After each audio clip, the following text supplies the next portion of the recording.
এই কুড়া যে সে কুড়া না, এটা আমরা পাড়ার কুড়া। লাইলা আমরা খেলায় পর আমরা বাড়িতে।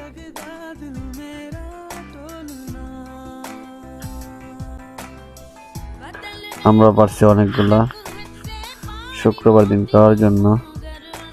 পেয়ারা পারলাম করছি। পেয়ারাও খাইতে অনেক ভালো, মিষ্টি সুস্বাদু। পেয়ারা আবার খায়া ফলাই যাই। পোক পকালি আবার ডালিম পারলাম। সারাদিন ঘুরে ফেরাই করলাম বাড়িতে। এত লালি আজ না গোলাইলা।